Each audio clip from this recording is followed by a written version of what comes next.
Are you a podcaster? Maybe you've got that big idea and you're looking for a network to join. The multi-award-winning Ozcast Network can get your content to eyes and ears all over the world. Join now for the first month free, and you could be featuring this sound at the beginning of your podcast. Ozcast. Simply head to ozcastnetwork.com for details. Ozcast. Well, how wonderful it is to have you on board for Greats with Garby, episode 1, a sporting podcast that specialises in insightful chats with sporting greats that will cut straight to the tales of their time at the top and what made them special. Along with a range of interviews with sporting luminaries, we'll provide insight on the big sporting sagas as they develop and delve into some other areas of sporting culture as well. Let's get going, though, with our inaugural guest, an episode brought to you by ISC Sport, the choice for quality performance gear. Make sure you track them down in Australia, the best sporting gear you can get your hands on. And this man is certainly a great person to have on as our first guest, a man who had to trial with no pay to earn his first A-League contract, and within 8 years of doing so, had made it to the top of world football, captaining Premier League club Crystal Palace and his national team as well, the Socceroos, to 2 World Cups nonetheless, and an Asian Cup triumph as well. And amid all of that, grew the fiercest beard Australia has seen since Ned Kelly. He is Mile Jedinak. He's with me now. Mile, great to speak with you. Great to see you again. I can see you. The people listening can't, because we're on Zoom in the coronavirus world that we live in. And I'm proud to say that that beard is still flourishing. Thanks for joining us. I don't think I can give it justice, mate, with the black top that I'm wearing. But there's a few greys in there as well, but I might add. But yeah, thanks for having me on, Dan. I appreciate it. Well, let's start with the beard since I brought it up off the top. Can you talk us through how it all came? Because I was looking through some photos the other day and I interviewed you, I think, in 2014, and there was nothing there. So I don't think you've shaved once in that time. What was the reason for it and just letting it flourish through your career?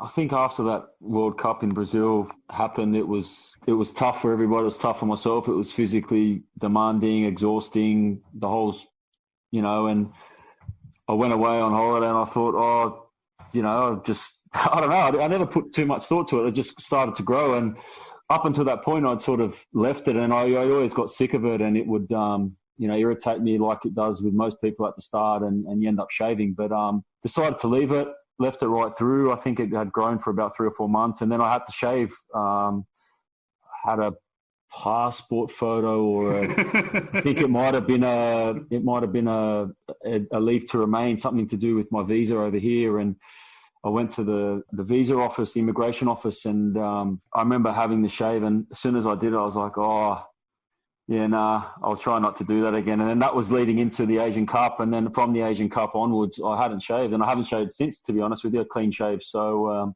it's come along quite a way.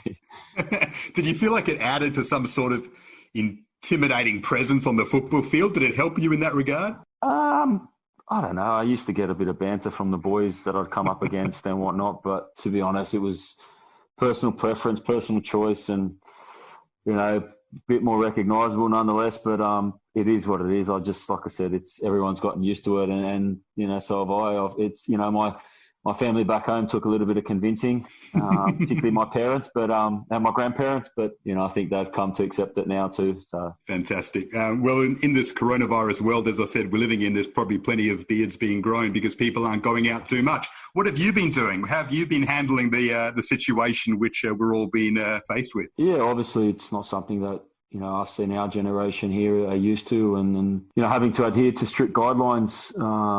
In terms of movement and social distancing and everything like else over here, it's it's safe to say we've got it worse than you guys do over there. And obviously Australia's a very safe country, and hopefully it doesn't get to anything near what it's like here. But, the days of, they're all very similar in the sense of, we get up, we do a bit of, some form of exercise. I'll go do the shopping for the house a couple of times a week only. I've tried to limit that down. And then during the day, there's a bit of homeschooling there for the kids and trying to keep them entertained. And, that's pretty much it, really. A bit of cooking in there and, whatever you have to do, you try and make do. And you're making the most of the family time. I think that's the most important thing for myself, is being here and being able to, be around at this time and not have to go away and do anything. It obviously makes you realise, what you have and what you've, what you miss, who you miss back home, and what they're having to go through. And it's, it's glad for things like this you can speak to people quite regularly now, and I think you're able to speak to people quite regularly, which is good because a lot of people are in the same predicament as you. So from that point of view, it's been really good.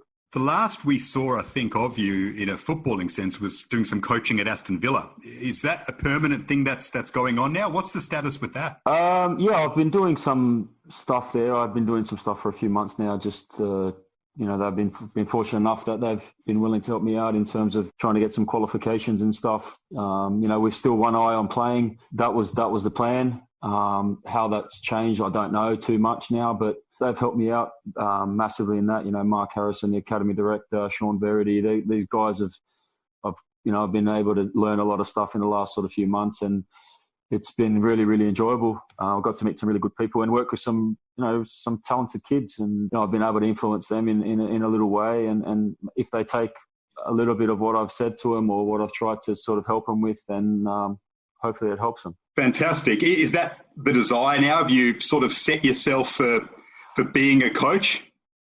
Listen, it's one thing that's, I'm passionate about, but where it's going to end up, I don't really know. It's hard to sort of analyse these sort of things at this point in time, if I'm honest. It was, I was enjoying it while I was doing it. Then to have it sort of taken away from you and all the other football and stuff like that, it's just, you don't know, like you sort of, I think I'm like, can speak for a lot of people, it's sort of heads all over the place as the phrase goes, and trying to put in place what you'd like to do and stuff. But when you don't see sort of where it's going to end up, you don't really know. And I'm no different. It's been sort of, I've tried not to sort of think about it, if I'm honest, too much. I've just, like I said, the main focus during this period has been the family, and I've sort of put that out to one side, if I'm honest. Does that mean, since you've been doing a bit of coaching, that playing is done? Have you retired now, or are you still interested in potentially playing? Because we didn't get any clarification on that either towards the end of your career. Yeah. Well, I don't know if you're going to get any more clarification now. I think that's just with the way it is. I don't know. Like I said, if there's an opportunity there, like I said, I still do have a desire to play. Okay. Like I said, the circumstances are what they are. Everyone understands it. I understand it. And, I also understand that it's not going to be any easier. If that does happen, if it doesn't happen, then so be it. But, I'm trying to maintain a level of fitness for what hopefully there's an opportunity. If there isn't an opportunity, then I can accept that too. There's been a lot of interest apparently from MacArthur FC, the new club. Have you spoken to them? Would you be interested in that when they come into the A-League for the upcoming season? Listen, I think with all things said, I think, it's been known, there's been speculation out there. There's been a conversation. I wouldn't say there'd be many conversations. There's been a conversation, since that's been a while ago. So just got to wait and see. I don't want, you don't ever rule anything out. Is it likely to happen? I don't really know. It's hard to say really with the way things are at the moment. I know it's not any easier for people back home trying to, in football terms and stuff, sporting terms in general. It's just, we don't know. I don't know. I can't say, I can't sit here and say yes, no, maybe. I don't really know. Well, things are certainly up in the air in so many different areas in life. So it's a great opportunity to go through and talk about your career, which is a wonderful one that we certainly admire in Australian football, and some of the stories in it are fantastic. Talk us through how your passion for football started. Was it an obsession from an early age? Was it something that developed over time? Where did football sit in the life of Mile Jedinak as a youngster? Who could be?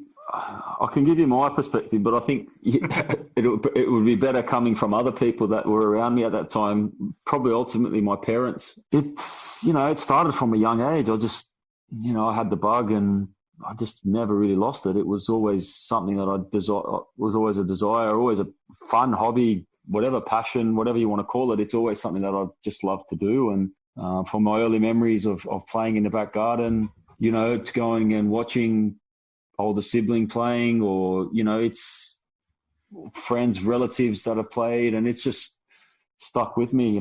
Getting taken to Edenza Park, going to watch Sydney United, Sydney Croatia as it was when I was younger, and having that atmosphere and being brought into that sort of environment. And that sort of stuck with me, and it only just grew as I got older. When did you realise, I'm actually not too bad at this game and I might be able to make it my life and my profession? Is there a moment you remember where it almost crystallised in your mind? I don't know if there was ever one moment where I thought, it was, I think my own belief and my own desire, my own willingness to try and make it happen is what ultimately helped me in that. I don't think there was ever a point where I thought, I've made it here, because all I ever wanted was to try and do the best that I could and try and get as high as I possibly can, or try and make the most of every opportunity that I could get and see where that takes me. And then you never put a restriction on that, because, what you find with anything, not just in football terms, but what I found in my football journey was the fact that, if you don't put restrictions on things and you do ultimately achieve goals that you want to do, then, new goals have to be achieved and new goals have to be set, and you need to keep pushing yourself towards that. And slowly, even from a young age, you slowly tick those things off, and you find that that's working for you. And, whether it was good or bad, it's something that you learn from. It certainly seems that's the way you mapped out your career when you analyse the progression. I mean, it's a fascinating story. You trial for the Central Coast Mariners, a team that is, one of the more unfashionable ones in the A-League, even though they had some success early doors. You're trialling without any pay whatsoever, without any guarantee, driving halfway across New South Wales just for that opportunity. I mean, how difficult of a task was that mentally for you to go through that period before you actually landed an A-League contract? Well, to be honest, I went there not knowing what was going to happen. I was under no uncertain terms. It was made. Nothing was ever promised to me. Laurie just said to come. Laurie and Fergie were there at the time, and Joe just said to come and train. I actually knew quite quickly that the roster was full. I think the league had just moved. It might have just come to 23 players at that time, and I think they had just filled the roster. And so I just went up there. I continued to do it. And, I was fortunate enough at the time. I was working for my uncle, and he understood, I could go and do the work in a couple of days, and he allowed me to go and do that. And same as my parents, and they allowed me to go and do it. And, I made an impression on them. I fitted in as best as I could. The boys made it really, really easy for me. There was no one there trying to make it difficult for me. But like anywhere, you got to go there and you got to roll your sleeves up. And, I tried to, I listened, that's all it was, listening to how they did things. It was as we perceived it, coming from a, state league environment into a professional environment, they did things differently. They were able to spend more time together on the pitch, and just being in that sort of dynamic and in that environment for me, I knew was going to help me. Whether it led to something or not, I didn't know, but I just knew that if I could get up to sort of those sort of training levels and that, being on that pitch, I knew I'd make an impression one way or another. And that's the way it worked out, fortunately. I spoke to Laurie McKenna earlier today, and he told me a story that on one of your trips up there when you were trialling, again, with no pay, you actually skidded off the freeway on your way into Gosford and were late for a training session in the rain. I mean, when you think back to that moment, was there ever a thought in your mind along the lines of, what on earth am I doing here? I'm driving halfway across the state. I'm not really getting anywhere yet. And now I'm spinning out on the way to a training session I'm only getting paid to attend. It was one of them where I remember it was it was on a bend and slick road. And it was someone that ran into me, and I was like, the training ground, like it was at the stadium at the time, and it's at the top of the hill coming down to the stadium. And I remember getting there and I was down, and I'm like, this has happened. And they're like, are you okay? I'm like, yeah. I called Laurie. I said, listen, I'm going to be late. And he's like, listen, don't worry, as long as you're okay. I was gutted that I was late at the end of the day. Like, I wanted to train. I got there, I made the effort to go up, and I bloody skidded out. And, it was what it was. And I was lucky enough that the car was still drivable and it wasn't too serious. And I got on with it, got training done. The boys sort of said, you okay? Got as much training as I could done. And I got off back up the road, and I remember thinking, what an eventful day. Like, no one's going to believe me, sort of thing. And, but like I said, the next day, forgot about it and just got on with it. So you never really had any thoughts during that time of what am I doing? Is it necessary to do all this? You just sort of got on with it. It doesn't seem like it fazed you too much. At the time, I didn't give it much thought. I think that changed when I got I'd been signed short term a couple of times and I didn't play. Yep. And I didn't get any minutes, and I just thought to myself, okay, like I've got to the effort of being around this group and being given an opportunity. And it was a conversation I had at one time, and I think it might have been with Fergie, and it was just a brief conversation about, I think it was before a training session. I said, look, I don't know if I'm going to be able to come up as much. I sort of can see how it's panning out, and there's the opportunities are rare. I get it. Like there's, obviously there's some loyalty there, and it might be seen as a risk or whatever. And I just said, oh, listen, I might not be able to come as often. I still come, but not as often. And to be honest, I kid you not, like the next day I'm at the office there in town where my uncle and my dad had their office, and I was leaving the office.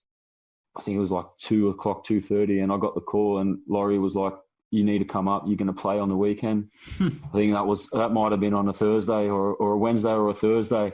And I'm like, I'm in. I said, okay, no problem. So, what had happened in that time, whether there was conversations there, but, they decided that was time for me. And, I really didn't look back since. When you talk about a sliding doors moment, how close you were to maybe taking the foot off the pedal, and maybe things don't eventuate the way they did for your career. And in a day or so, it changes like that. It's fascinating. And then you go on to have success at Central Coast. You win Player of the Year, and you become a mainstay for them, win a Socceroos cap through the Mariners.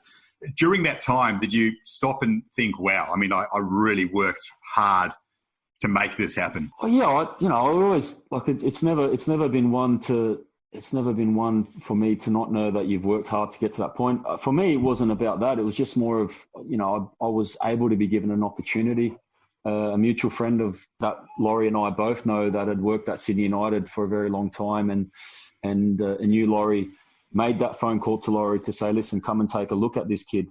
And Laurie, under no uncertain terms, didn't have to do that, but he did that. And I think from that point of view, I got to understand, okay, all I've got to do is the right thing. Now, the right thing for different people means certain things, but for myself, it was just be there as often as you can and give a good impression of yourself. If it leads to something, then great. But if it doesn't, then, at least you've still given a good account of yourself, and at least you've tried to give the fact that I had to wait, to me, it would have been nice to do it a little bit earlier, but then, it wasn't to be. And so you sort of, that makes you a little bit more determined, a little bit more stronger, and a little bit more resilient at the end of the day. And I think that along with, things that had happened previously before that in my career, allow me to then go to the next level and to the next step, and really not take a backward step. What sort of things? Were you overlooked for other squads? Were you passed over by other coaches at that time? I think, listen, there's, moments, slight moments. There's, would you say overlooked? Maybe not seen, maybe not given opportunities. Throughout, it doesn't have to be in the build up to that, but it could have been in the 3, 4, 5 years, wherever. There's moments there where you get overlooked, and you think to yourself, oh, okay, was this something that I've done wrong? Is there another way I can go about this? Or, you start questioning things, and it's all good for you. If it's not going to be of detriment to you, it's going to make you stronger. And I use that, in my whole sort of youth career to try and better myself. And until it happened to be, it was, till that point. And then I'm sure at the time we were given that platform in the A-League, and the A-League was the only, the league that everyone was talking about. So I'm very fortunate to have done that. But like I said, there was a lot of growing that was happening for me up until that point, most definitely. You used all that to your advantage. And yeah, after a few seasons at the Mariners, you're overseas. You went to Turkey with the club name that is the most difficult to spell in world football, Glencherbury. I think I pronounced it reasonably correctly. I could be wrong. But what was that experience like? Not only the move, but the transfer, because I understand it wasn't so straightforward, that move to Turkey. Yeah, it wasn't the most straightforward. It came about, and, it all happened quite quickly. I think it was just more trying to get the deal over the line from the Mariners' side of view. And you were desperate to go, weren't you? Well, I was trying to go. I had a conversation with the Australian manager at the time. We all know who that was, Pim Verbeek. And Pim was very open with how we thought about the A-League, and, he had every right to make those decisions. But at the time, I sort of was on the fringes of the national team, and I just loved being around it, and I got a taste of it. And I had said to him, I said, listen, what are your thoughts on this? And he's like, I think you have to go. And I said, I wanted to go anyway, but hearing that, it would help. And to be honest, once I did get over there, they made the effort. Hank, his assistant, came over to see me. Pim himself had come over to see myself, Bruce and James at the time during that first 6 months. And, it was difficult. Don't get me wrong. It was difficult in the sense of getting to that point. But once we were there, even though we were in a relegation sort of dogfight right up until the last day, it made me stronger. It definitely made me stronger. But I think it made an impression on everyone there as well at the club, that to knew that I was someone that they could count on regardless of the circumstances. How tough is life in Turkey for an Australian footballer? I know there were a bunch of Aussies there at the time, but it's you and your wife, and you're trying to make a life for yourselves. How difficult was that? I always look at things with the positive, and to be honest, I don't have a lot of bad things to say during my time there. I was fortunate that I had James Troisi and Bruce Jitte there 6 months earlier, and James had his parents there and his younger brother, and we lived around the corner from each other, and they took us under their wing. James's parents made it very easy for my now wife.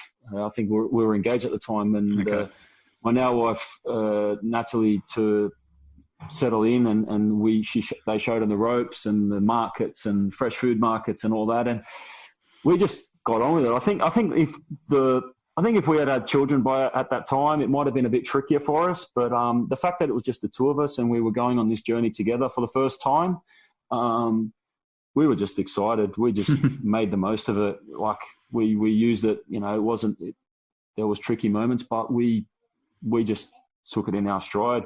So your football career is tracking pretty well, and then it explodes when you go to Crystal Palace. I mean, a wonderful opportunity. I mean, you're on a free transfer, so it wasn't as if it was a big money signing that the club had sort of made a big deal about, but it certainly turned into that. And I remember, Mile, going to Palace's training ground to do a feature on Tony Popovic, who was assistant coach at the time, and all about his coaching career and his aspirations. And I worked out pretty quickly, having interviewed a couple of people, that you were as much of a story at Palace as Popper was, because I think Dougie Friedman's direct quote, the coach at the time, was, Mile Jedinak's the best value for money signing in English football this season.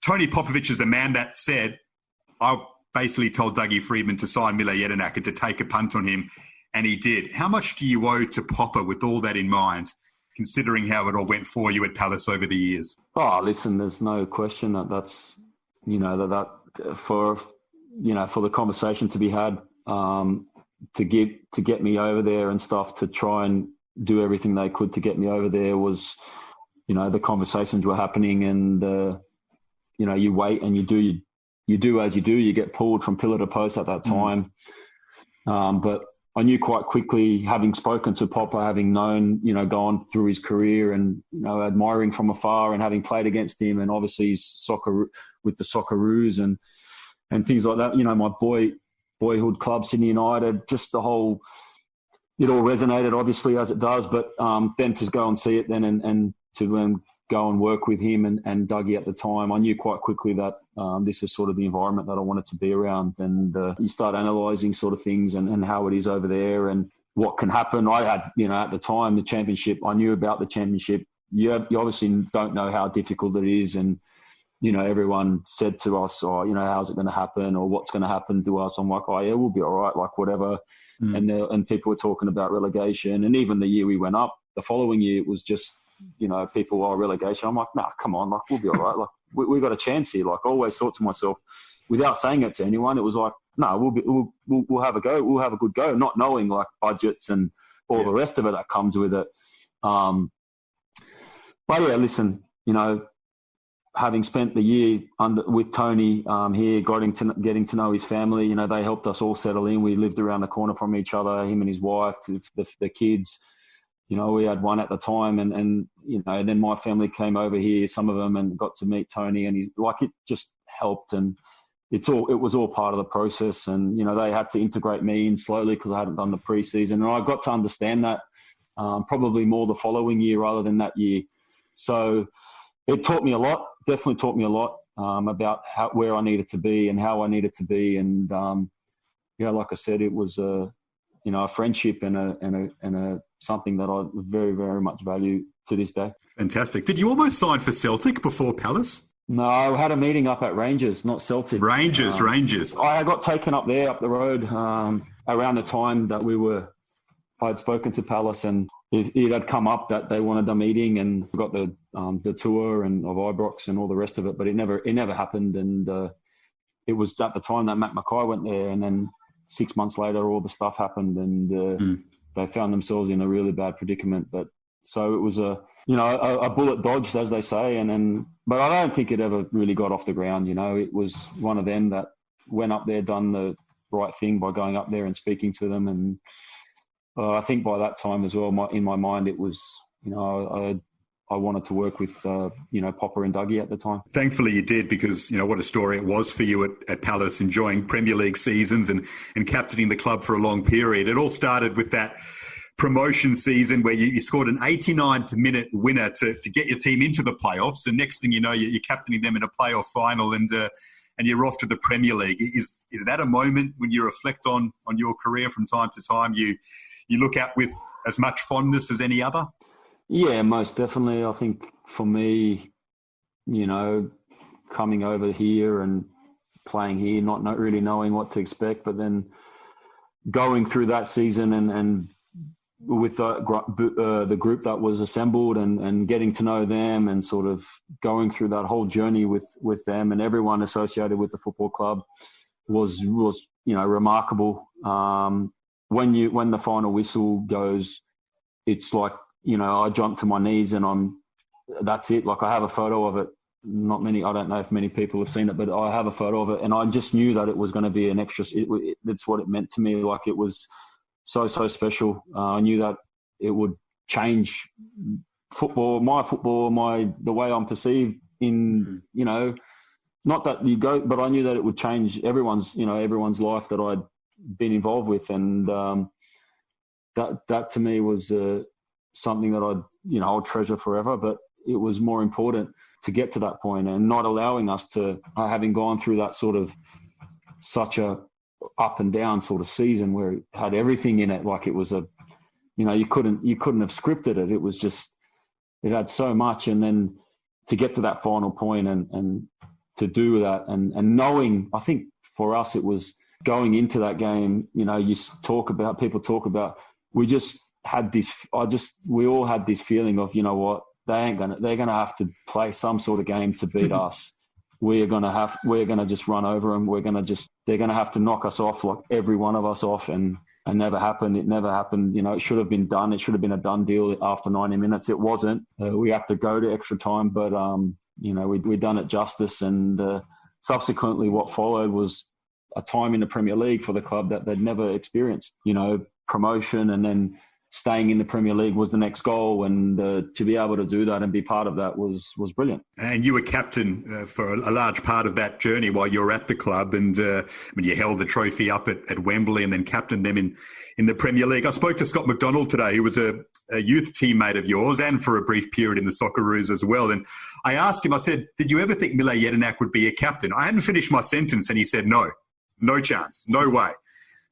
How did it change for you in the leadership sense, that you went from being someone who no one thought would ever be a captain of a big team to captaining a Premier League team, the Socceroos, and looking so comfortable doing it?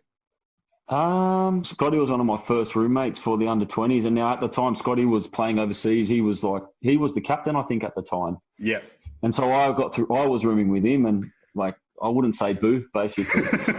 So maybe at the time, not knowing the ropes and stuff, but that's part of what growing as a footballer is. I mean, growing as a person, you see suss out the scenario, you see what's what, and you get to know people, and you got to have an open mind, and you understand your role, you understand your place, as they say. Doesn't mean that I was quiet on the pitch. Like, I still was the same person on the pitch. Just, it is what it is. But I didn't change anything. Like, it was, you get to know, you see what works, you see what understands. I was doing it at Central Coast. I was doing it before that, but I was doing it then when I went to Turkey. Believe it or not, I was barking out instructions, some in English, some in Turkish, broken Turkish. But it's about that. And then when I come to the UK, you get to see that there's guys that like to talk. And I was lucky. I played with Paddy McCarthy, who was captain at the time, who I ended up taking it from because he got a terrible injury, but very, very vocal. And, he used to say things, and I used to be like, sometimes like, get off me back or whatever. But at the end of the game, me and Paddy would have the best conversation, or we'd talk, and we knew that there was no hard feelings there. It was just, we're trying to do our jobs. We're all trying to look out for each other, and you get to understand that. And it was, I guess, as time goes, you find out what works with certain players and what doesn't. And I think for me, I was fortunate enough to sort of see that quite quickly. And that's probably why I got to enjoy some really good moments as captain, because I could resonate with what people were thinking maybe, or if someone had to be spoken to in a certain way, do it. But it's not just about barking. It's, you got to lead. You got to put performances in yourself. You have to lead by example, and that just doesn't mean on the pitch. It's, on that training pitch every single day, you need to be one of the ones that are setting the standard. And then you find that players, they see that and they don't want to let you down, or they don't want to let what's going on down. And I was fortunate enough that, particularly in that promotion year, we had a good group of people who we were able to take through then into the Premier League era. And we added to that some really good characters and good personalities. And, we were able to achieve great things and success. And it wasn't, like I said, it wasn't one person doing it. It wasn't just me. It was me along with so many others. Fantastic to hear all of that. And you captaining a team in the Premier League, you're standing in the tunnel alongside some of, the biggest names to have ever played the game. Steven Gerrard and Frank Lampard and John Terry and these sorts of guys, the opposing captain wearing the armband. I know you're in game mode completely as you're about to lead your team out, but do you ever stop in those moments and think, wow, I'm a bloke from the west of Sydney who's standing here alongside these legends about to captain a team in the Premier League? Does it ever sort of hit you in a moment like that? I don't know if it does. I think with myself, it was more of a, all right, like, I'm here now, I'm going to show you, like, sort of thing. It wasn't more of a, there's obviously respect and admiration, but when you're in that moment, you just, like, I'm here, like, I'm trying to prove a point, I'm trying to show that I belong, and, all the rest of it, it's, I'm here to show, and I'm going to show, like, that's it. Like, we'll talk, we can have nice, we can, if I see you out, like, we can exchange whatever, handshakes, but I'm here to do a job. I'm here to try and, I wouldn't say, I'm here to try and play the game to the best that we can. And I knew that I had to be in that frame of mind. And I also knew that everyone else had to be in that frame of mind if we ever stood a chance against those big teams. Because if one or two people are off, you get found out, and you learn that quite quickly.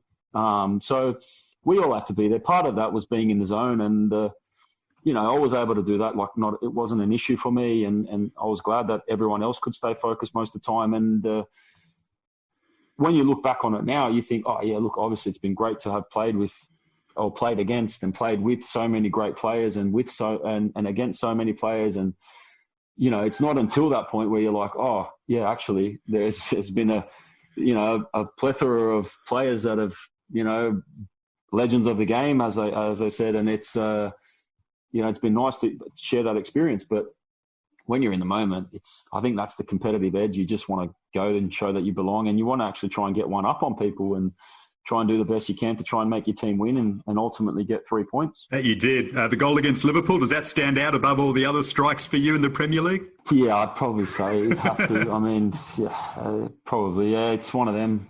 At the time we were in a bit of a pickle and the wrong end of the table, and, a manager under pressure, and that goal sort of helped calm it a little bit. And, it was I don't think a lot of the boys wanted me to take it. And then I stepped up and I was like, no, hold on a minute, I got it. And then by the time it went in, they were all happy, and it was, it all worked out. So I trust you're enjoying this chat with Mile Jedinak. Just wanted to take a brief break to thank our sponsors, ISC Sport, the choice for quality performance kit. I have a lot of their gear and it is awesome. I can guarantee you that. So pick up some if you're in need. And if you would like to promote your business through Greats with Garby, feel free to get in touch via Twitter at Daniel Garb or email me dgarb24@gmail.com. I look forward to hearing from you. Let's get back to Mile. Those managers that you had at Crystal Palace, I mean, Scott McDonald said today that when he had Ian Holloway at Millwall, he said he wouldn't get through a day without Ian Holloway raving about you at Millwall training or before a game or after a game. So you obviously left a big impression on him. Your thoughts on Ian Holloway, but also your other managers there. Who had a really big influence on you? Look, obviously Ollie's one.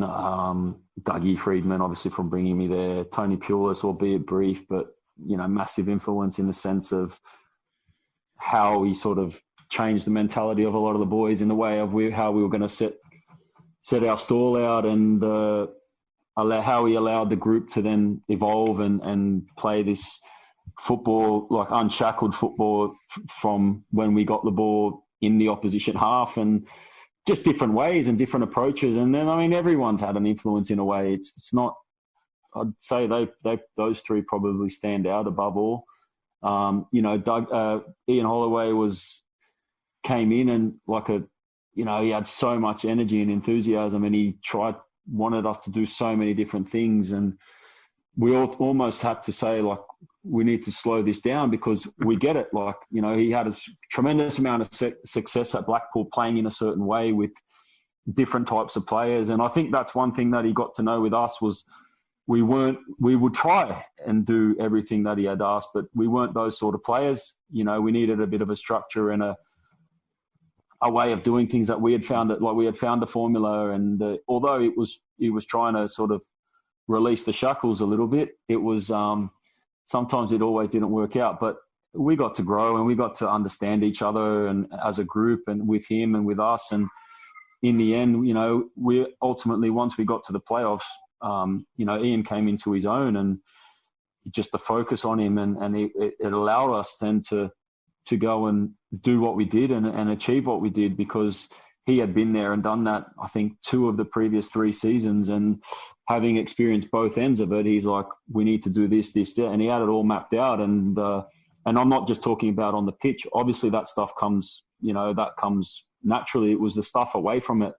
getting tickets, getting suits, all the rest of it, which some people might think is not, but having been there with it when he was there with Blackpool, he just said, this needs to be done. I don't want to hear anything about tickets in the week building up. I want it all done beforehand. And we were like, the club was like, not us. The club was like, okay, let's do it.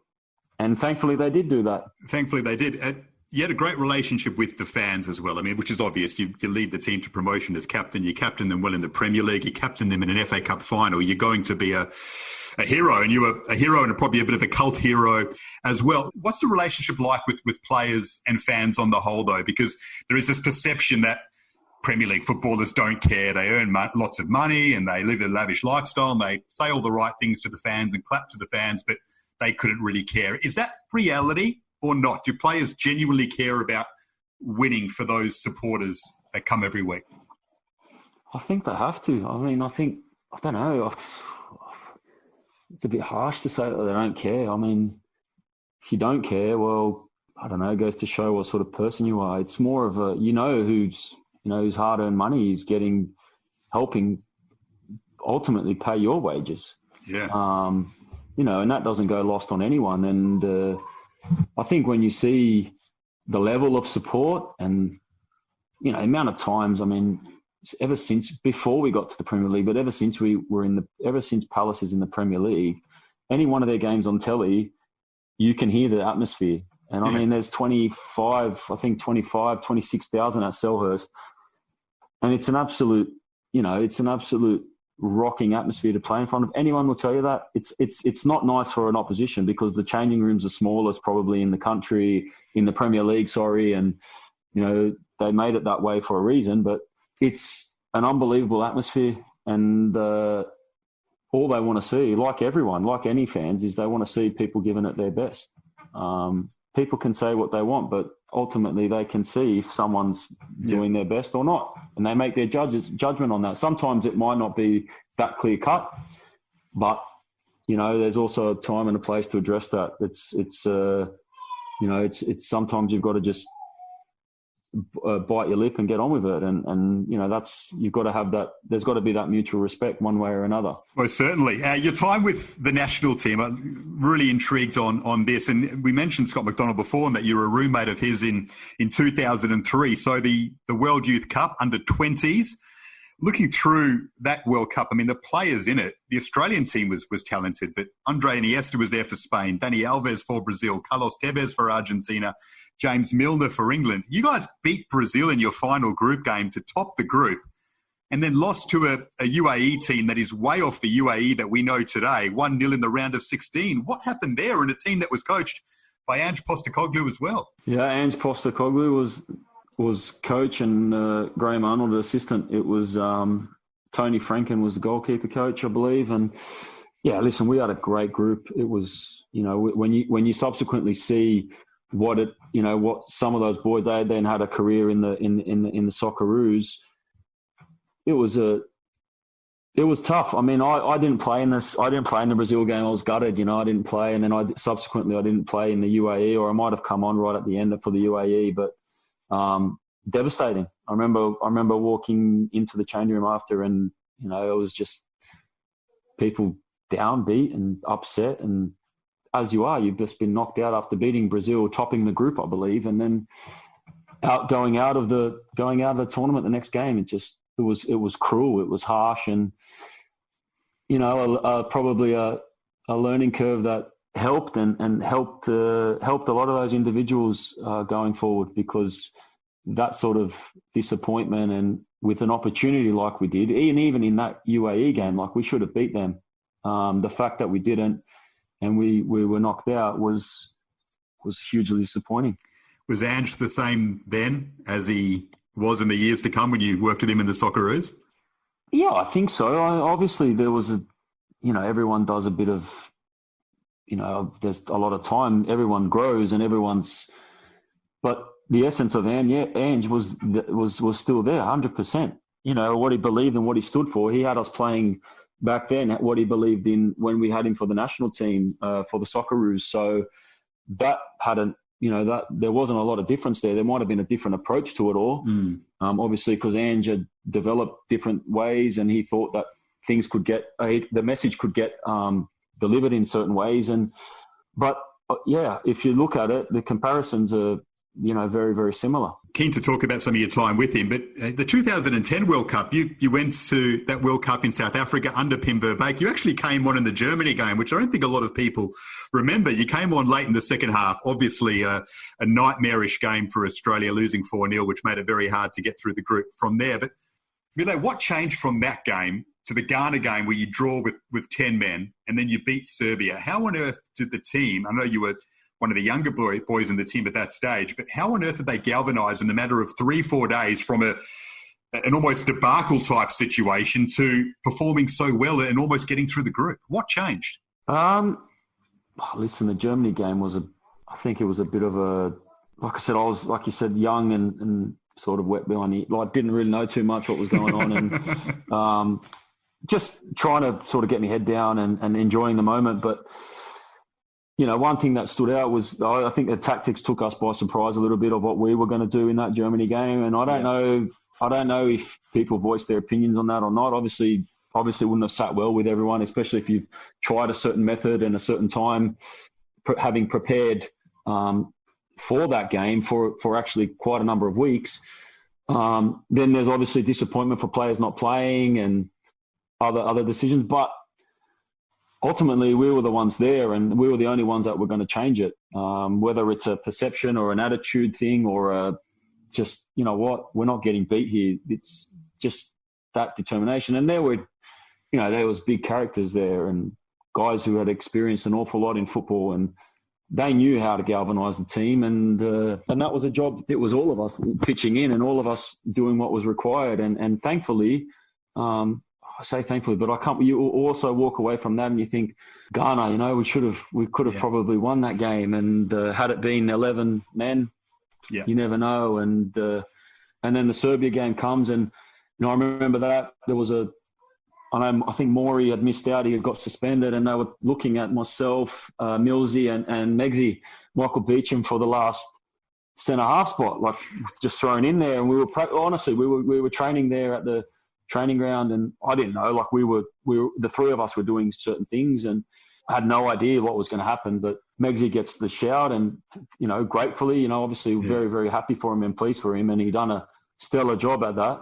Up against Nikola Zigic as well. But you know what I mean? And it was just like, it was one of those performances, Brett scores that goal, Timmy, and it just, like I said, we walked away and we won, and it was like, if only the score against Germany was less, if only it was damage limitation against Germany, but it wasn't meant to be, and that's the way it worked out, unfortunately. It was a shame. So did the players just change the attitude themselves, or was it done with Pim Verbeek? From what I know, from what I can gather, it's a combination of everybody, I think. I think everybody had to play a role. I don't think I think everyone had to realise that, what happened in the Germany game was the wrong thing. Like, that shouldn't have happened. Regardless, even though they were brilliant. I remember watching from the side, having to come on half an hour to go 10 men against and 4-0 down against Germany. It's not the easiest thing to do, but it was the World Cup. It was my first opportunity at a World Cup. It was probably, didn't know if I was going to get another opportunity at the World Cup, to be honest. So I was going to make the most of it, and I tried to make the most of it. But like I said, even though I did achieve something there, it was still disappointing, the fact that we had lost 4-0 in the way that we did. And, it was, like I said, we had to do some real soul searching quite quickly. And thankfully we had the characters and the players to be able to do that. Thankfully, you had two more cracks at a World Cup as well, which we'll get to in a moment. But in the lead up to 2014, things were not going well. And that game in France, when you lost 6-0, having lost to Brazil 6-0 a month or two before, I was at that game. And I think it's the only time I've looked at Socceroos players and thought to myself, some of these guys don't necessarily want to be on the pitch. They are looking for an escape route here. It really fell apart drastically. How did it all come to that under Holger, considering the lead up to it was all tracking reasonably well? You qualified for the World Cup and made a final of an Asian Cup. How did it all fall apart to that stage under Holger? It's hard to say. It's hard to sort of pinpoint one thing. I mean, I don't know if it helps playing the arguably two of the stronger nations at that time. It's hard to say. I don't know. It's one of them. You look back on it. Did we help ourselves tactically? Was the organisation right? Probably not. Were people, playing out of position potentially? It's hard to say. All I do know is, after those two games, it felt horrible. It felt horrible, and it felt like, what was going on. This is not good. We've got it where I think it was, where were we, 7, 8 months out from a World Cup. Yep. No, this can't continue like this. We ain't doing anybody justice. Ourselves, the country, anyone here that's worked this hard to get to this point. So ultimately steps were taken. And Holger, to his credit, like he was, he never shied away from anything. He told players when it needed to be told. And then that was one thing that you could never hold against him. And whatever he told you, you had to adhere to. And that was always the way it was in the Socceroos. And everyone had that respect regardless of the situation. And, we knew that there was, when we knew that there was a change going to happen, we had to step up. Everyone has to step up. Everyone has to dig deep and soul search and look for what it means to play. If that's what you need to do, then go and do it. But everyone had to do a little bit of soul searching. And, thankfully, sort of we did. Obviously, ultimately, we go to Brazil and, okay, people will say, the performances, but we still, it still didn't work out the way we wanted. And that's another thing that, it's unfortunate, but it is what it is. But the pride was restored in the national team in Brazil, even though there wasn't a point gain. The performances against Chile and the Dutch, you could tell there was a massive shift in the pride in the national team from the way in which you played with such a young team. I mean, how quickly did you realise that Ange Postecoglou had something special in him as a coach in terms of the impact he was able to have on you as such a young group? Yeah, I think from probably the first camp, which was the Costa Rica game? Yeah, Costa Rica game in Sydney. I think from then it was more of a change. Everyone, it's how things are going to pan out. Like you get a pretty clear indication, I think, from very early on, like first camps and how it might be and stuff. And obviously, ultimately, you get judged on the game at the end. But I think that whole week was, it was a bit of a learning curve for everyone. We're going to do things in different ways, and there's a different perception here on how we're going to do things. And ultimately, it was, like I said, it was a different way of doing things, and one that I think everyone bought into quite quickly, because they had known that Ange had the success at A-League level, and if it was done the right way, that ultimately it would get us playing in a certain way, in a certain style that could be imposed on the world's best. And what that needed to be was everyone believing in it, and it started from Ange and it filtered all the way down through to everybody. The Ange speeches are apparently legendary. I remember Trent Sainsbury saying to me once, he'll give you a speech and you feel like you're in a scene from Braveheart. You want to run through a wall and then you've got to calm down and eat your lunch. Were they as inspiring as that? Is that what you remember? Ange always chooses his words carefully, and he says things when they need to be said. And like you said, they are very, very inspiring, but they were always there to serve a purpose. It allowed you to have time to get that tension out of your body and then put all that effort into that game that was about to happen. And definitely there was some very, very inspiring things in speeches and things that were done that rubbed off on everybody in that group, including myself, most definitely. One of the more famous moments in the lead up to that World Cup, or infamous, is, of course, the Prime Minister, Tony Abbott, wishing Ange and Mike all the best. Mike, all the best in Brazil. That is your actual name, though, Mile Jedinak. What did you make of all the hoopla surrounding that at the time and subsequently? I didn't make too much of it. I didn't even look at I hadn't even seen the clip until recently. But it is what it is. I'm not going to. What do you do? What can you say? There's nothing to say. There's no comment. There's nothing to say. It is what it is. It's whatever. Like I said, there's not a lot to say about that. Thankfully, everything went well, regardless of what name the Prime Minister called you. And as I said, the pride was restored in the national football team across the country. And then, of course, it goes to a whole nother level when you win the Asian Cup. I mean, that tournament, I remember you saying to me about a month afterwards when I interviewed you, you still get tingles thinking about it. This is a month afterwards. 5 years afterwards, Milo, 5 and a bit years afterwards, do you still have that feeling of pure emotion when you think about leading a nation to an Asian Cup triumph on home soil? Yeah, it's one of them. Like you look back and you think about the journey. I mean, my own time during that time, I had a tough time of it with my ankle, and I didn't play in a few games, and even just getting through that last game, even just getting through the final, like the last half an hour, whatever it is, I'm playing on one leg basically. And it's, all for the cause, all for everything. I did pay when I got back to my club, because I had to rehab it, and I missed quite a few weeks, but would I have changed it? No, it was all worth it. And, it was memories that will last a lifetime with a special group of guys, and doing it. I think ultimately doing it in my backyard in Sydney, having I think about 80 odd people there, and doing that and being able to cherish that with them is his memories forever, I think. 80 odd sounds about right. I've seen the Jedinak gathering at a World Cup. It seems just about spot on.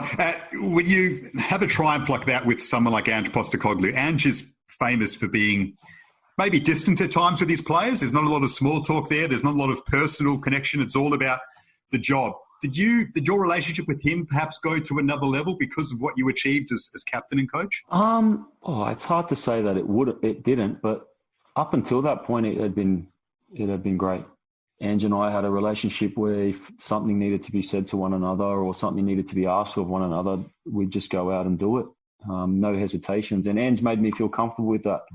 And I did the same with him. So ultimately, everything that was how our relationship developed, ultimately everything was to do with the team, and our own personal relationships grew. Yeah, fantastic. But our ultimate goal with that is what's best for the group. And, it was no different. And it probably did take it to another level when you have gone and achieved something with a manager, with a coach, and with a group of players. I think everyone starts to believe a bit more. Everyone starts to listen a little bit more. And, we were no different from that point. So when he decides to resign in the lead up to Russia, I mean, it was such a hammer blow for everyone in Australian football. And there wasn't a person who wasn't saddened by it. As captain, as a playing group, did you feel let down by the decision? No, not let down. You can't be let down. I mean, ultimately it's a football decision, footballing and a family decision. That's these things happen. Sometimes you got to, as hard as it is, to detach yourself away from the emotion. And it was made. And you have to respect that. We had gotten to that point with Ange, and Ange had taken us on an incredible journey. And whatever decision was going to be made, you have to respect that. Whether or not it was the easiest thing to accept, that's for every individual to sort of go through at the process as you would, as everyone had to.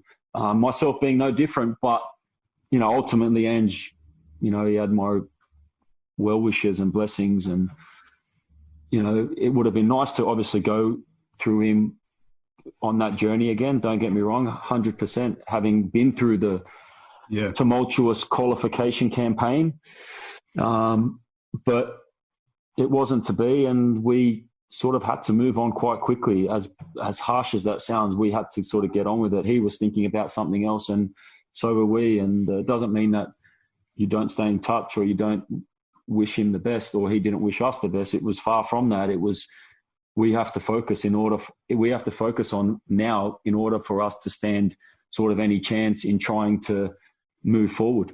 How was Bert van Marwijk then? Because it's almost a period in Australian football that seems to have come and gone so quickly. I mean, it was there for a World Cup, which is enormous, but in between two of the biggest Australian coaches of the past decade was Bert. How do you reflect on the job that he did with the team that ultimately didn't, unfortunately, reach its goal of getting through the group? Yeah, looking back on the time, I mean, it was an interesting method of doing things, but one method that I think everybody enjoyed with what was being asked of them. The way, it reminded me, it took me back to a lot similar to how Pim Verbeek used to work. There was a lot of similarities there.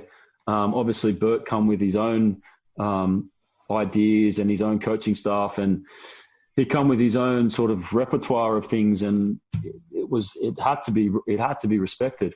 It had to be respected. But ultimately, one thing that was probably hard to accept sometimes was that he didn't have enough time to get to know every individual. Yep.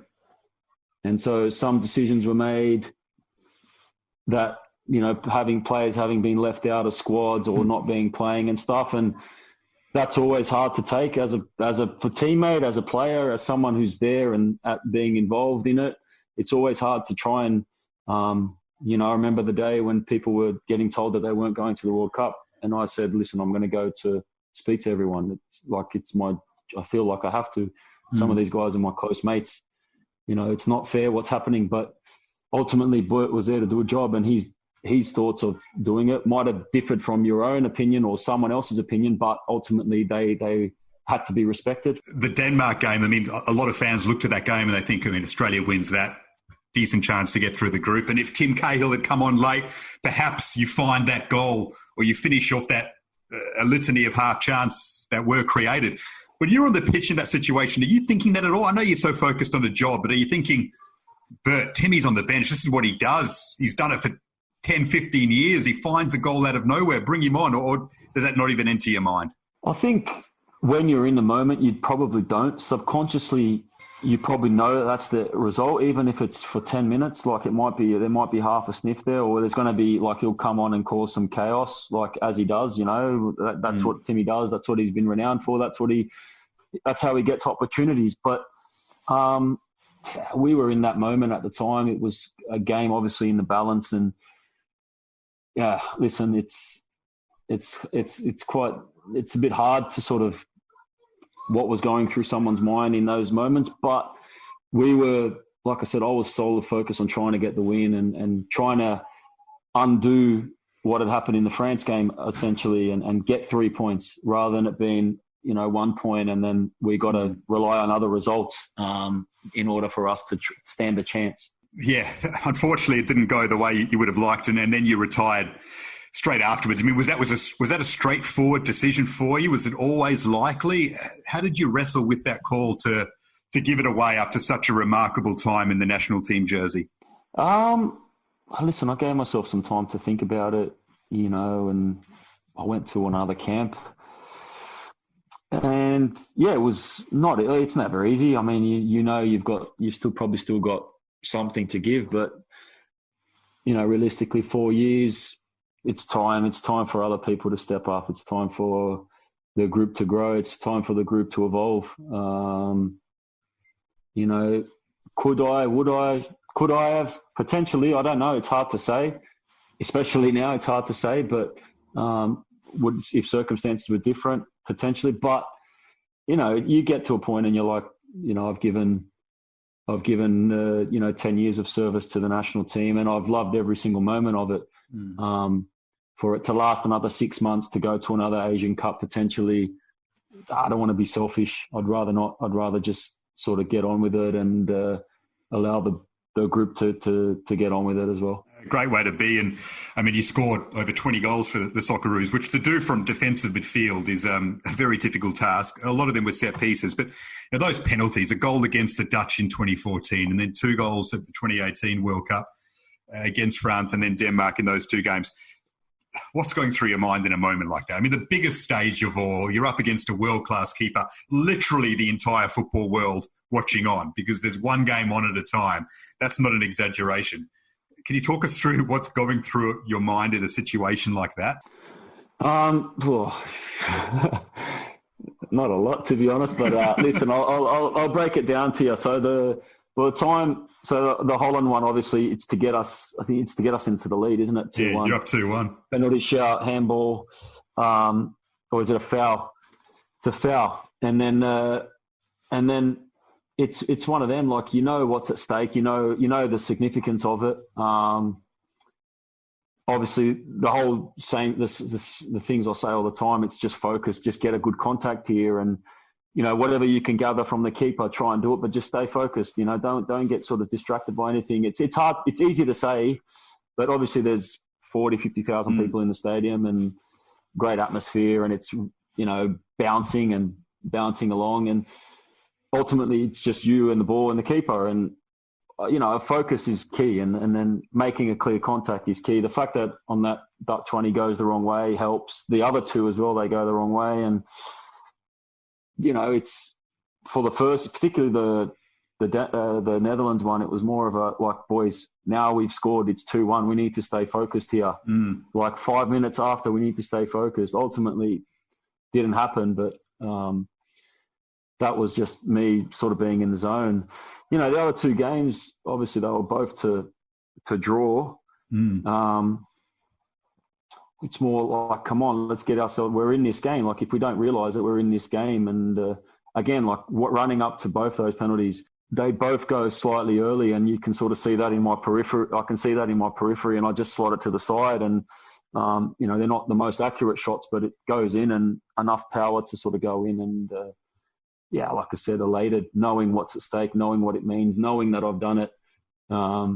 From my family, with my family in the crowd, to be able to see my kids and stuff, and ultimately trying to do the best, best that you can at the time. I remember my wife was telling me one time. She told me this after one of the games. I think it was, it might have been the France. It was one of the 2 of the last World Cup, and I think Cristiano had his saved, or Messi had his save the day before one of the games, and one of my sons said to my wife, "Oh, I hope Dad scores, but I don't want it to be a penalty."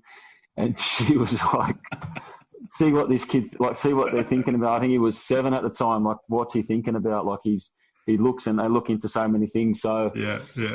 You know, once it sort of happened and it went in, everyone was a bit more relieved. So that's it. Yeah.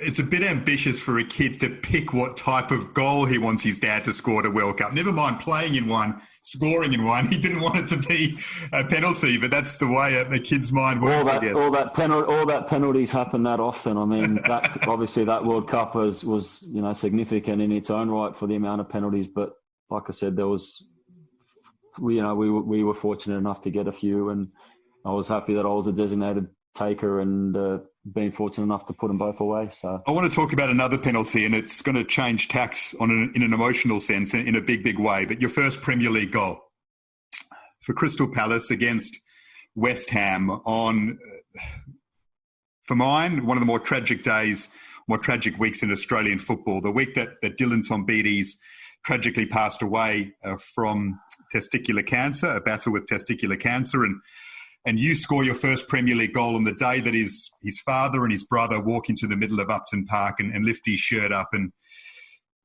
the Premier League hasn't had a day of emotion like that, certainly all season long and for a long time before. And West Ham's retired his number, and the club's distraught, and Australian football's devastated. Did you realise in that moment how big of a moment it was for you personally? How do you reflect on that? And then meeting the Tombides family afterwards and becoming so close with them. How do you reflect now on that moment and all that's transpired since leading up to you being a patron of the DT38 Foundation?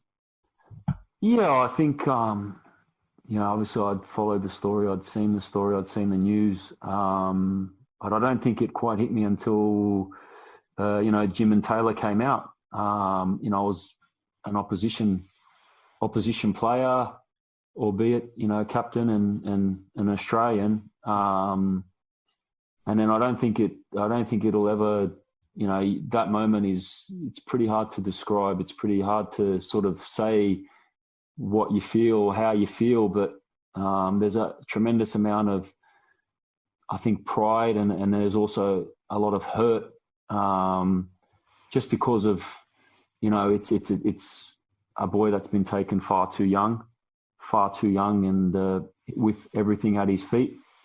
And it's not until, with myself particularly, it's not until subsequently after that you understand that.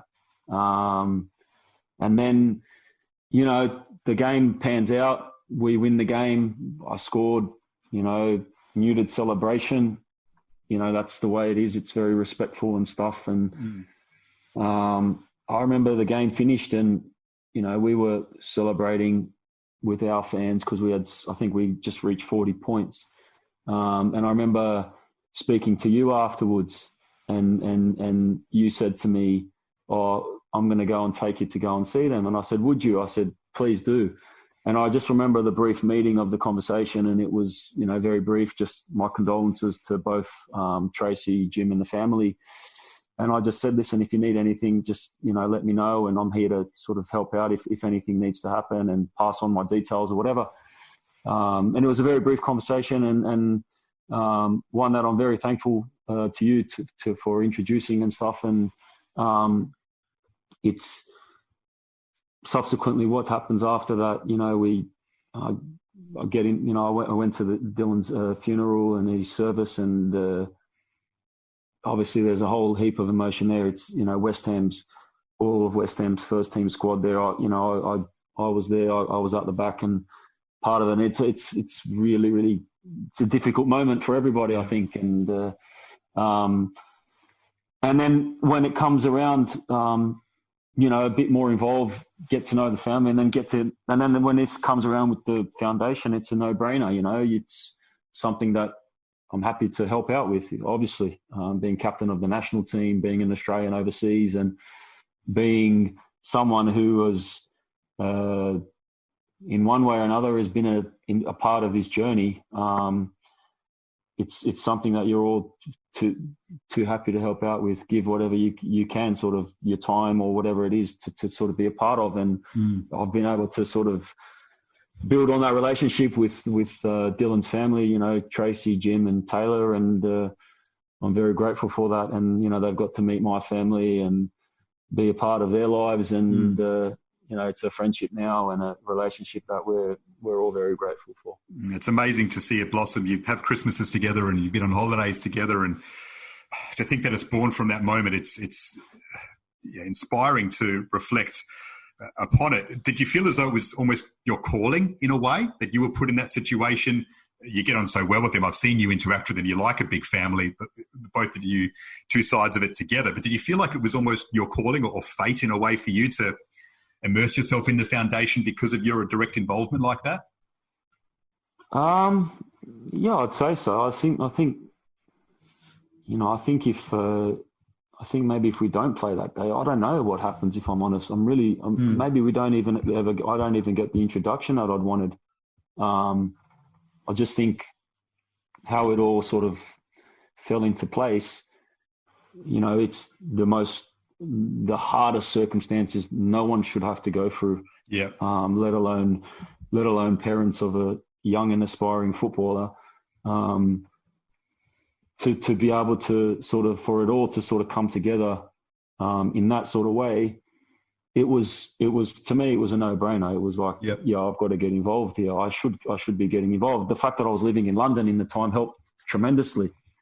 A little bit trickier now, that obviously up here, but a lot of the seeds had been sort of sowed during my time while I was living in London, which I'm really, really grateful for. Fantastic. And look, there is the Dylan Tombides medal now in Australian football for the best youth team performer in a calendar year. And it's important that that annual award is there so that his legacy is preserved. But for anyone who wants to help the foundation, they could use it now along with so many other organisations. DT38, you can find it on the internet. Just find a way to lend your support if you can, because you know, they need it through this time. They haven't been able to hold events which were scheduled throughout the year, which are important to them in terms of revenue raising, and West Ham helps them out a lot as well. So if you can, DT38, get on board and help out Tracy and the team, because as an Australian football family, we should certainly be doing our bit in that regard. Miller, you've got your own boys, of course, a couple of lovely young boys, and family life for you. How is it, and what's their football passion like? Well, I've got four, not two anymore. Four. I've got four. I've lost track since I moved back. I've upgraded, mate. No, we've had a couple. We've got two more. They're obviously a little bit younger, but look, two older boys. They love football. They love playing. They love, it's a passion of theirs that they like and enjoy, and something that we encourage. Myself, they've got to watch me play at all sorts of venues and see me play on TV and stuff, and it's something that they've obviously taken a liking to, which hasn't been sort of put on them. They just enjoy it, and they're relishing it. They're constantly playing, they're constantly at each other, and it's nice to see that. It's nice to see that they've got that willingness and that that camaraderie. Although they're brothers, they've got that willingness to sort of help each other out, and it's good to see. Could have a Jedinak back four all together one day for a team somewhere in the world, hopefully for the Socceroos one day. They might have a bit more flair than me, mate, so you never know. Well, if they do replicate their father in some way in terms of stature and presence, we'll be happy with that. Milo, we're just about done, but one final fun question to finish. I am putting you on the spot, but for the football lovers out there, they love listening to the answers to these. The best player that you've ever played with, and the best player you've ever played against. Ooh, well, put me on the spot. I've had to do these quite a bit with the kids that I've been coaching at Villa. Man, wow. With's the hardest one, I think. I'm just trying to think. I don't really want to answer with. It's too much. There's too much. There's too many. There's too many egos that could be bruised. No, there's so many. No, honestly, there's so many. There's so many, and I've had players at different times, like in their careers and stuff. You know, I can just talk. I'll talk about like from a club perspective. I'll give you a couple of names that I really enjoyed. They're probably no brainers. One from Palace is Wilfried Zaha. Yeah, exceptional talent. You know, full of beans. You know, will try and do what he does to people on the pitch in training to certain people, and you know, it was just great to be in that team with him and see him develop and sort of help nurture him along the way, being part of that journey for him. The other one at Villa would be Jack Grealish. Yeah, another one who's very, very like an exceptional talent, who's really, if he puts his mind to, can be whatever he wants to be, and just has to be, you know, like I said, get to levels where he needs to sort of demand that from himself day in, day out, and it'll take him to that next phase. And they're two that I'd probably like to say with from a club perspective. So Grealish and Zaha, smart leaving out your national team teammates. I could understand there'd be a few bruised egos if you went with one above the other. But best you've ever played against, I mean, 3 World Cups, Confederations Cups and the rest. There'd be a fair few to choose from, never mind the Premier League. Oh, there's endless amounts. I think, you know, you look at some of the teams we played against in the World Cup, and even at international level, there's numerous, you know, Robert Lewandowski, the game against Poland, I think he missed the penalty. Aguero, Hazard, I mean, there's been so many. It's hard to sort of pinpoint which one is. Neymar, very, very exceptional talent, exceptional player. There's no, I can't really put my finger. David Silva stands out a lot as well. Just very, very clever.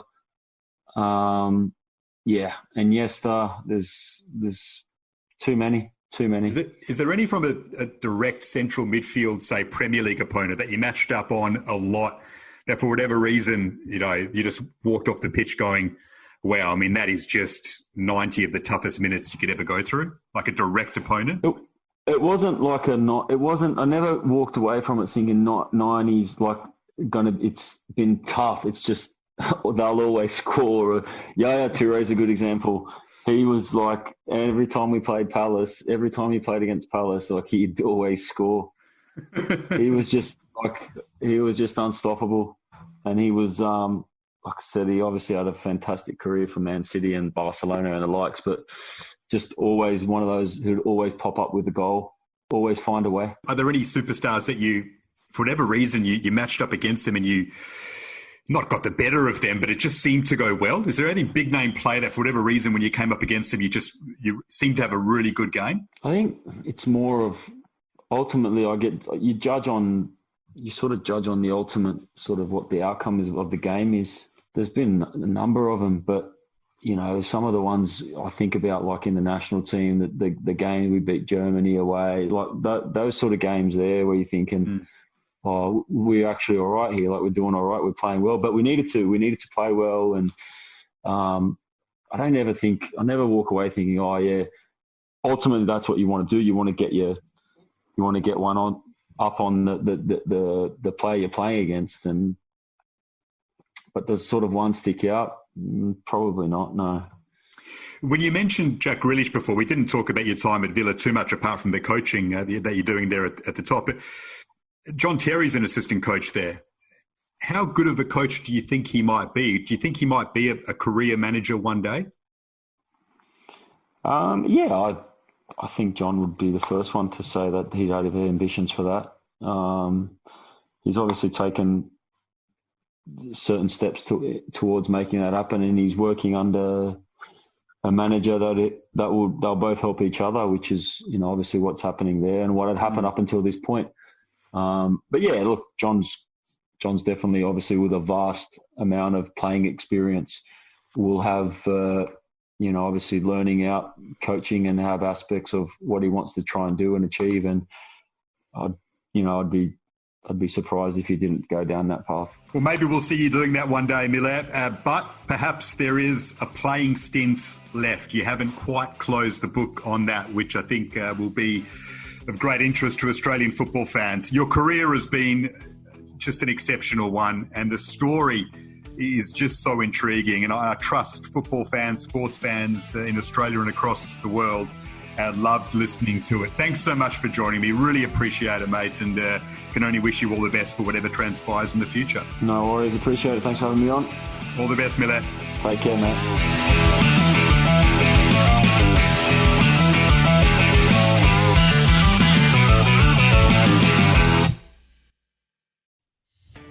Are you a podcaster? Maybe you've got that big idea and you're looking for a network to join. The multi-award-winning Ozcast Network can get your content to eyes and ears all over the world. Join now for the first month free, and you could be featuring this sound at the beginning of your podcast. Ozcast. Simply head to ozcastnetwork.com for details.